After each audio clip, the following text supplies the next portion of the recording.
Hey guys, JB here from Alpha Wolf Consulting, coming to you today with one of the first lecture series on psychological engineering and understanding how the mind and the body work together within the context of the conscious mind or consciousness.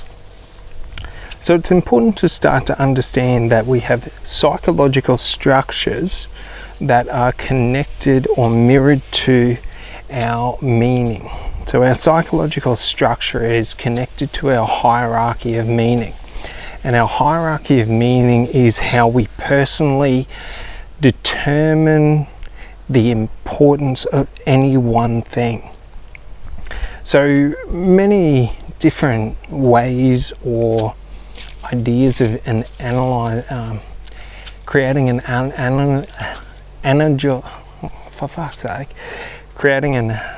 whatever it is, I can't think of it now, an analogy of it is to understand like a SWOT analysis. So our hierarchy of meaning is, our risk management, and our psychological structure is the framework in which we apply that risk management. Do you sort of get it? So for example, someone could say something to me that is hurtful or is intended to be hurtful. Now, if in my hierarchy of meaning, like for example, someone may call me personally fat.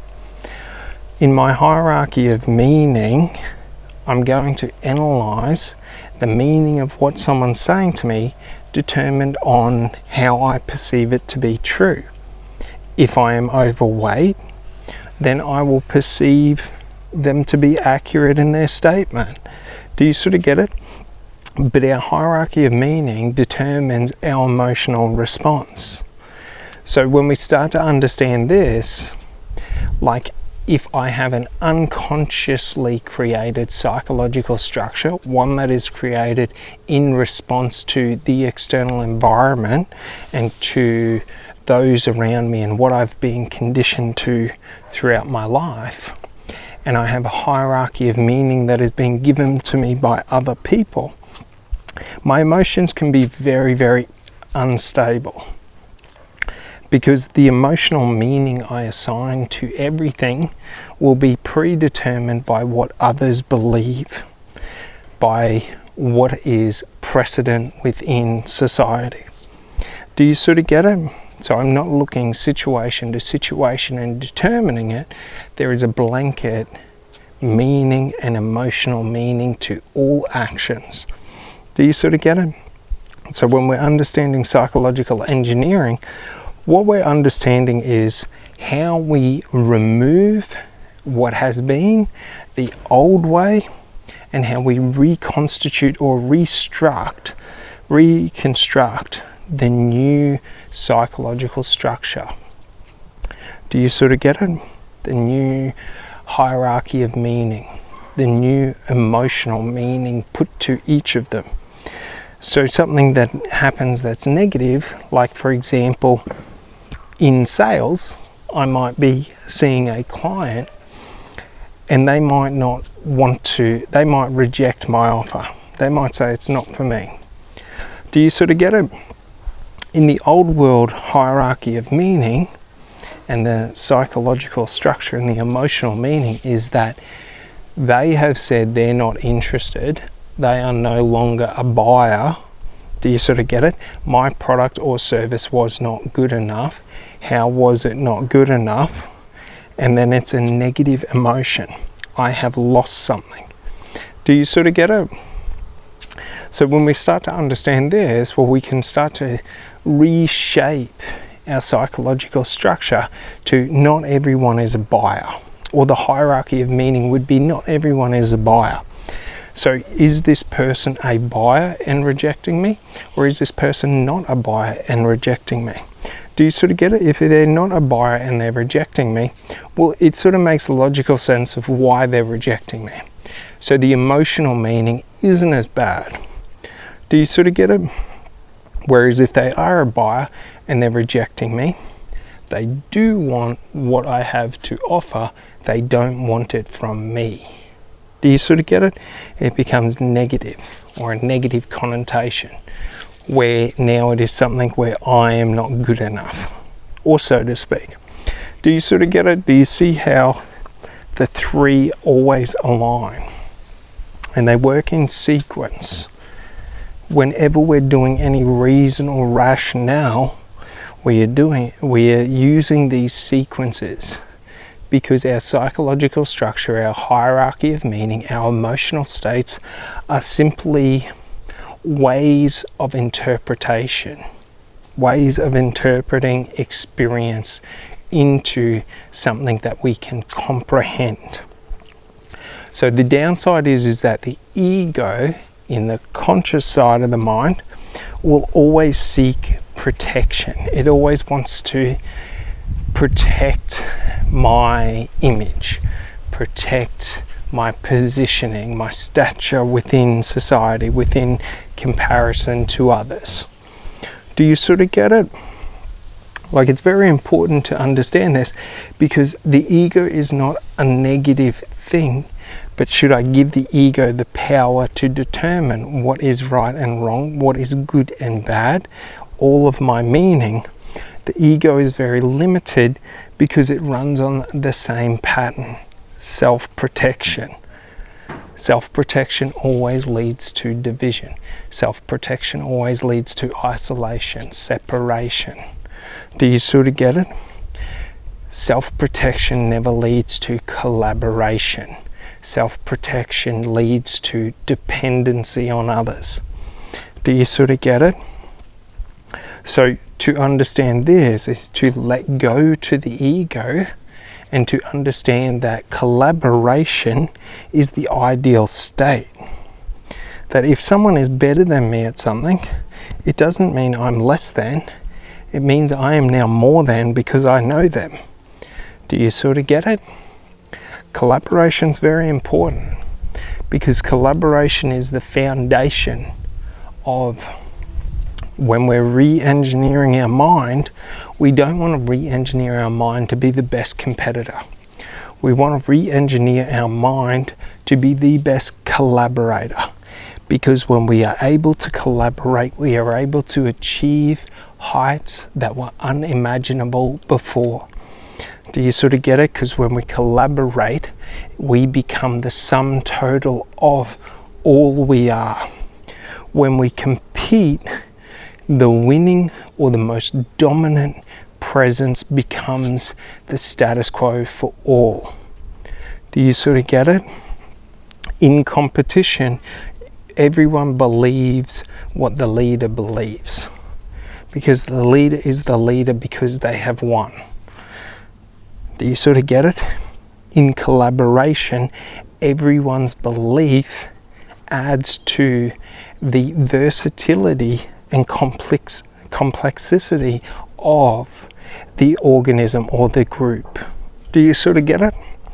So it's like if every one of my cells in my body were the same cell, my body would be weak, because my body would only be able to operate in a very, very narrow and shortly defined or narrowly defined state. Do you sort of get it? So when we're understanding this, we're just understanding that the ego is just an aspect of the conscious mind. It is a way that the conscious mind interprets self, interprets individuality. The higher consciousness is the aspect of consciousness that is the director of both the conscious and the unconscious. Do you sort of get it? So when we're understanding this, what we're understanding is my higher consciousness does not directly control my conscious mind. It does not directly control my unconscious mind. It merely sets intention and attention. Do you sort of get it? My conscious mind will work through my ego. My unconscious mind will work through my unconscious mind. Do you sort of get it? So they're just two aspects of the human mind, because the human mind is so powerful, it cannot control everything. Like, if we had to control and we had control over all of our mind consciously, we would have to control every breath. We would have to control every muscle movement. Not to the point of I intend to breathe, so I breathe. Not to the point that I intend to close my hand and it closes. To the point where I have to directly fire the exact different muscle groupings to do it. Do you sort of get it? So we just start to understand and realize that the point isn't direct control. Direct control means that I have to have the capacity to encompass all. It's impossible. So I understand then that it is not about direct control, competition. It is about collaboration, delegation. I am not the one who controls this mind. I am merely the one who controls the delegation of the intention and attention. The mind does the rest. Do you know what I mean? So start to understand this, because when we start to understand this, we're now seeing the linking between them. Do you sort of get it? That I am not just a mind, I am not just my unconscious mind, I am not just a body, I am not just the consciousness. I am the three or the four in unison. Do you sort of get it? I am the sum total of the aspects of me. I am not just one thing. Do you get it? When we start to understand this, we start to see the holistic aspect of the human experience and human being. Do you sort of get it? It's very important to start to understand this, because when you start to understand this, you now start to see the human within the experience. Do you get it? That I am not just my conscious mind. I am not just my emotions and unconscious mind. I am not just my physical sensation of my body and experiences. Do you sort of get it? Because if I was any one of those things, I am now foregoing all that exists outside of it. If I have no body, there is no body to experience. There are no sensory data points. Do you sort of get it? If I don't have a conscious mind, there is no identification of individuality. I am not a single individual. I am the collection. So just understand, our conscious mind is our filter for perception of reality and us in it, our identity. Our unconscious mind is everything else. Do you sort of get it? Our unconscious mind is like an ocean of experience of reality that we can tap into and experience.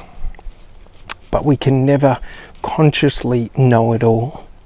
And the point isn't to consciously know it all, because when I let go to the need to consciously know it all, I am able to pick up and see what it is for what it is, not for what I need it to be so that it makes sense to me. Do you sort of get it? Psychological engineering is simply understanding that for me to control and create the person who I want to be, I have to let go to who I think I need to be, to who I think I have to be. Do you sort of get it? And I just allow myself to be in all dimensions, not just one, not just two, not just three, all dimensions that are known to me, I experience in. I am now the fullest version of me. And that's psychological engineering.